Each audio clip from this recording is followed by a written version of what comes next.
Hey y'all, 14 degrees here in central Missouri and northern Ozark Plateau.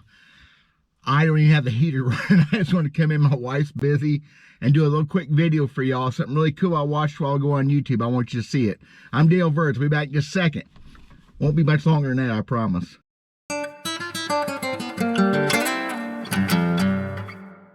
So I'm working on some baits, trimming up jig heads and swim bait stuff I've been pouring and working on. And got YouTube on the TV, and this deal comes across called The Cast from Bassmaster. And I've been seeing some of these. I haven't looked at them. This one was about Ray Scott. Y'all need to watch that. Even if you're not a history buff, you're a younger guy, you need to watch this show. I will put a link in the description for sure. It's just too cool. Talks about Ray Scott, how B.A.S.S started, how the first Bassmaster Classic was started. And it brings warm, fuzzy memories to me. Now, I wasn't there back in those days, but my whole young life was about B.A.S.S and Ray Scott. So, side note to side note, besides the fact y'all ought to watch this and see some pretty cool history, I fished a B.A.S.S tournament, my first one, April of '96 at Table Rock Lake, Missouri Invitational. And Ray Scott was the weighmaster at that time, like he'd been for years. And to come to find out, as far as I know, that was his last ever job or tournament in that position.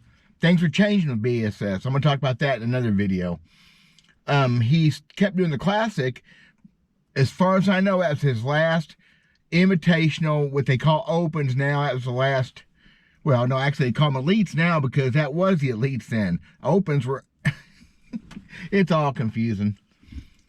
So I have got to go across. I wish I had pictures. I got to go across the stage with not Remy fish, unfortunately. Dead gum. But with Ray Scott put his hand on my shoulder at a weigh-in. And so those are the kind of things, I mean, you hold on to wherever you can. For me, it's not a whole lot.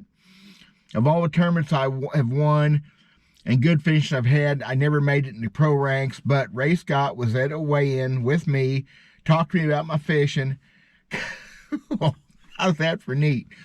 And that's the kind of things that you look back on after all these years. You got to have some good memories. I have a lot of good memories.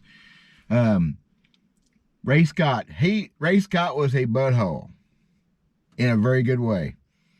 He was a overbearing, commandeering, frickin' Marine, lieutenant, whatever.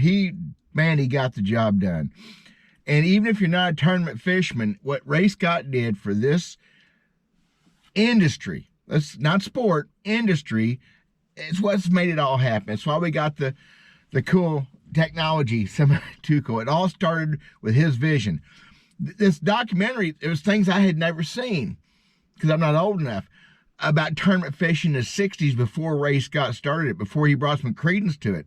Very, very interesting. Talked about a man who apparently was a dominant figure in the 60s in fishing contests. And it was just so interesting. Guys, you got to love the history. I'm not telling you what to do. I love the history. It's what I am.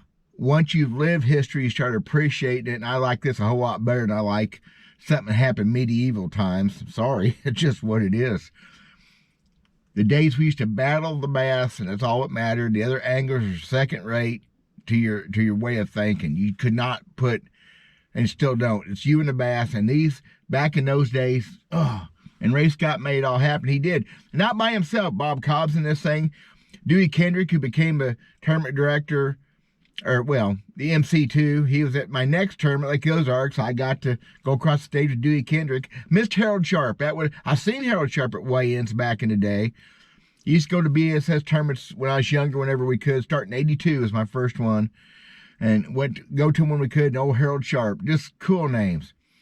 And to see the pictures and see the guys I've known over the years. And Johnny Morris is interviewed in this thing. Just short little bit. Very, very, very well done clip, documentary, whatever. It's not quite an hour, I don't think. I'm going to have to watch some more of it for all this good. Very well done. Professionally done. Neat editing. To the point. Didn't say what a butthole Ray Scott was. He could be mean. but he was mean in such a good way. Another thing he really touched on was how much he was into the environment. First off, catch and release bass fishing. He was one that kind of invented that, or they did. B.A.S.S. invented catch and release. They were killing and cleaning fish, donating them to schools and churches and whatever. They came up with that because they were getting some heat, which I'd heard that story before. But the clean water stuff, going to Washington, lobbying for pollution controls and curtailing some of the stupid things that are still happening this day. Man, guys, y'all got to watch this thing. I mean, I can't believe, I know my demographics are like Randy's, a bunch of other guys, a bunch of older guys. And some of y'all may have known this whole story. Some of y'all may have already seen this. I didn't see it till today. I'm going to look at some more of those. The Cast is called. I'll put a link in the description. 14 degrees. Been snowing. I can't see out the windshield hardly. Joyous. I'm going to go work on some more baits and edit this thing. Maybe go ahead and put on tonight. Thank y'all. God bless. We'll talk at you later.